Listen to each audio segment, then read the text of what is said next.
10% మీరు చేయండి, 90% స్వామీజీ చేస్తారు అని. ఆ 10% ఏంటి అని అడిగామన్నమాట. అడిగినప్పుడు ఆ 10% ఏంటి అంటే మీరు కళ్ళు మూసుకొని కూర్చోవటమే మీ డ్యూటీ. గంట సేపు కనీసం కూర్చోవాలి. అలాగా కూర్చొని ధ్యానం చేస్తూ ఉంటే కాసేపు అయ్యాక నేను ఎక్కడున్నానో ఏంటో నాకే తెలియదు అనమాట. కాసేపు ఇది నా ఒక్కరికే జరుగుతుందని కాదు, అందరికీ జరుగుతుందనే నా నమ్మకం. ఆవిడ అడిగేది ఏంటంటే, ఇప్పుడు ధ్యానంలో కూర్చున్నప్పుడు కాసేపటి దాకా మనం కాన్షియస్ గా మనమే ప్రయత్నం చేస్తూ ఉంటాం, అవునా?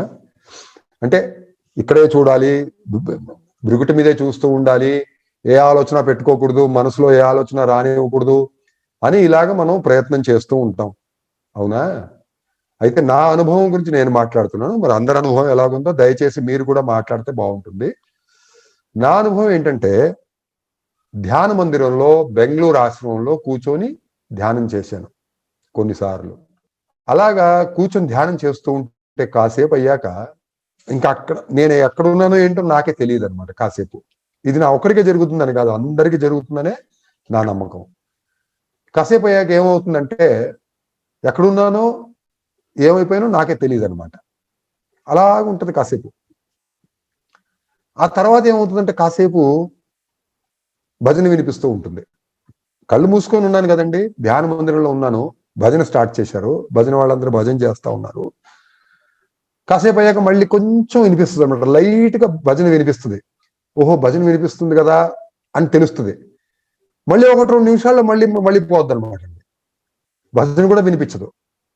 మరి అప్పుడు ఏం జరుగుతుందో, ఎక్కడున్నానో అనేది నాకు తెలియదు అనమాట. అయితే నా అనుభవం ఏంటంటే, ఆ స్టేట్ ఎప్పుడైతే రీచ్ అవుతామో, అంటే ఆ పరిస్థితికి ఎప్పుడైతే వెళతామో అప్పుడే మంచి ధ్యానం కుదిరింది అని నాకు అనిపిస్తుంది అనమాట. అంటే ఎందుకు అలాగ అంటున్నాను అంటే, కాంట్రాస్ట్ ఏంటి అంటే, ఇంకోలాగా ఏంటి, ఇంకో రకం అంటే ఏంటి, ధ్యానం ఇంకోలాగా ఉండటం అంటే ఎలాగుంటది అంటే, ఇంకా మనసులో ఆలోచన అలాగే కంటిన్యూ అవుతుంటది అనమాట. ఏదో ఒక టాపిక్ మీద, ఏదో ఒక సబ్జెక్ట్ మీద, ఒకదాని నుంచి ఒకటి, ఒకదాని నుంచి ఒకటి జరిగిపోయిందో, లేదా రేపు ఇలా మాట్లాడదాము, వాళ్ళతో వెళ్ళి ఇలా చేద్దాము, ఇది చేద్దామని ప్లానింగో ఏదో నడుస్తూ ఉంటది అనమాట. కానీ ఒక్కొక్కసారి మాత్రం, అంటే ఆశ్రమంలో ఒక చోటనే కాదు, మా ఇంట్లో జరిగింది ఆ విషయం, వేరే చోట కూర్చొని ధ్యానం చేస్తున్నప్పుడు జరిగింది, హైదరాబాద్ ఆశ్రమంలో జరిగింది. ఓకే, అలాగ కొంచెంసేపు అయ్యాక మనం ఏం చేస్తున్నాం అన్నది మనకు తెలియదు అనమాట, ఎక్కడున్నాం అన్నది మనకు తెలియదు అనమాట. ఏదో నడుస్తుంటది. ఒక్కోసారి ఏమైనా దృశ్యం కనిపించవచ్చు. అయితే నన్ను అడిగితే అప్పుడే సరిగ్గా ధ్యానం చేశామని అది నాకు అనిపిస్తుంది అనమాట. మీరు ధ్యానం చేస్తున్నారు, మంచి ధ్యానం అనేది ఎలా ఉండాలి అనేది మనకి ఎవరు చెప్పలేదు, ఒక్కొక్కళ్ళకి ఒక్కోలాగా ఉండొచ్చు అనమాట. కాబట్టి ఇప్పుడు నేను చెప్పేది ఏంటంటే, ఇప్పుడు అనసూయ గారు కూడా మాట్లాడారు, వేరే వాళ్ళు మాట్లాడడం కూడా నేను విన్నాను. సమాధి అంటే ఏంటి అన్నది కొంచెం తెలుసుకున్నాం మనం. కాబట్టి కూర్చొని కళ్ళు మూసుకొని 1 గంట సేపు ఉండటమే మన డ్యూటీ అనమాట.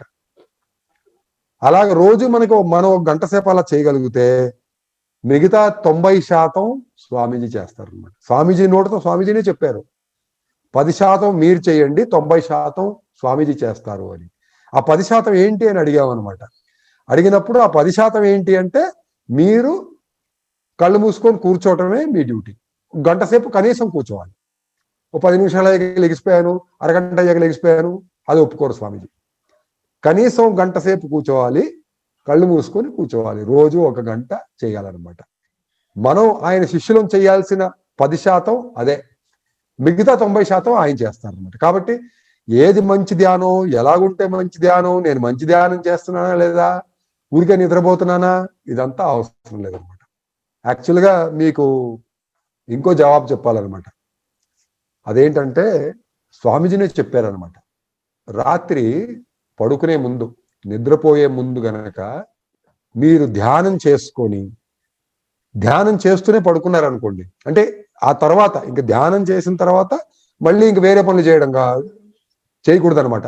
మళ్ళీ వచ్చి టీవీ చూడడం, మళ్ళీ ఇంకొకళ్ళతో మాట్లాడడం, మళ్ళీ ఏదో ఫోన్ కాల్ చేయటం, ఇవన్నీ చేయకుండా ధ్యానం చేసి, ధ్యానం అయిన తక్షణం మీరు నిద్రపోతే మీరు ఎన్ని గంటలు నిద్రపోతారు, 4 గంటల, 5 గంటల, 6 గంటల, 7 గంటల, అన్ని గంటలు కూడా ధ్యానం చేసినట్టే లెక్క వస్తుందంట. ఇది స్వామీజీ స్వయంగా స్వామీజీ నోటితో చెప్పిన మాట. మరి ఆయన అలాగ అన్నప్పుడు నేను నిద్రపోతున్నానా, నేను ధ్యానం చేస్తున్నానా అనే ఆలోచన మనకెందుకండి? అది కూడా ఆయనకు వదిలేయచ్చు అనమాట. కళ్ళు మూసుకొని ధ్యానంలో కూర్చోవడం మన డ్యూటీ, తర్వాత జరిగేదంతా ఆయన చూసుకుంటారు అనమాట. Vijay, I hope you understood this last part that I talked about. Yeah, I understood, but can I ask you one more question? ఇప్పుడు కొత్తగా మళ్ళీ విజయలక్ష్మి గారు అడిగిన ప్రశ్న ఏంటంటే, ఇప్పుడు ఒక్కోసారి నేను ధ్యానంలో ఉండిపోతాను, అలాగ ధ్యానం చేసుకుంటూ ఉండిపోతాను కాబట్టి సరిగ్గా టైంకి భోజనం చేయలేను, టిఫిన్ చేయలేను, సరిగ్గా టైంకి పడుకుంటానో లేదో తెలీదు, సరిగ్గా టైంకి లెగుస్తానో లేదో తెలీదు, ఇవన్నీ పట్టించుకోవాలా, కరెక్ట్ గా టైం మెయింటైన్ చేసుకోవాలా అని అడుగుతుంది అనమాట. ఆవిడ అలా అడిగారనమాట. సో దానికి నేనేం చెప్తున్నానంటే, ఇలాగా ఇంకా ఏ బాధ్యత లేని వాళ్ళు, అంటే ఒక ఉద్యోగం లేదు, ఒక ఇల్లు మేనేజ్ చేసుకోవాలి, మెయింటైన్ చేసుకోవాలి, ఇంతమంది జనం ఉన్నారు, అందరికీ వంట చేసి పెట్టాలి, ఆ బాధ్యత ఏమీ లేదు. పిల్లల్ని చూసుకోవాలనే బాధ్యత లేదు, తల్లిదండ్రులను చూసుకోవాలనే బాధ్యత లేదు. మరి అన్ని లేనప్పుడు కేవలం ధ్యానం ఒకటే సాధన చేయాలి అని దానికోసమే ప్లాన్ చేసుకొని అదే చేస్తున్న వాళ్ళకి ఈ వీటి గురించి పట్టించుకునే అవసరం లేదనమాట అండి. సరిగ్గా టైంకి తింటున్నానా లేదా, సరిగ్గా టైంకి పడుకుంటున్నానా లేదా అనే చింత వాళ్ళకి అవసరం లేదనమాట. ఆకలితో ఉండకుండా ఉంటే చాలు.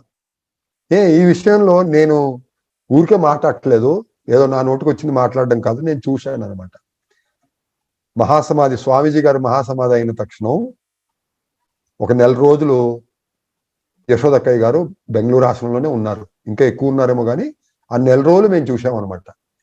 పొద్దున్న లెగిసేవాళ్ళు, స్నానం చేసేసి ఒక గ్లాస్ పాలు తీసుకొని స్వామీజీ పూజ గదికి వచ్చి అక్కడ పూజ చేయాలని చెప్పి పూజ చేసేవాళ్ళు అనమాట. అంతే, పూజ చేసేసి ఆ పాలు తాగేస్తే ఆవిడ పూనకం వచ్చేది. ఆ పూనకంలోనే ఉండిపోయేవాళ్ళు. ఎప్పుడు దాకా? రాత్రి 6 గంటలు అయ్యేది. ఒక్కోసారి రాత్రి మేము కింద హాల్లో భజన చేస్తూ ఉంటే అక్కయ్య గారు కూడా వచ్చి భజనలో కూర్చొని భజనంతా అయిపోయాక 8 గంటలకు లేచేవాళ్ళు అనమాట మళ్ళీ. అంటే పొద్దున్న 6:30, 7 గంటలకు కూర్చున్న యశోదక్క పూనకంలో ఉండిపోయి ఇంకేమి లేకుండా, ఆహారం లేదు, నీళ్లు తాగింది లేదు, కనీసం టాయిలెట్కి వెళ్ళింది కూడా లేదనమాట. ఎప్పుడు దాకా? రాత్రి 8 గంటల దాకా. సో ధ్యానం చేసే మనుషుల పద్ధతి అలా మారిపోద్ది అనమాట అండి. వాళ్ళ టైం టేబుల్ మారిపోద్ది అనమాట. దాని గురించి మీరు పట్టించుకునే అవసరం లేదని చెప్పి ఇప్పుడు విజయ్ గారికి చెప్తున్నాను.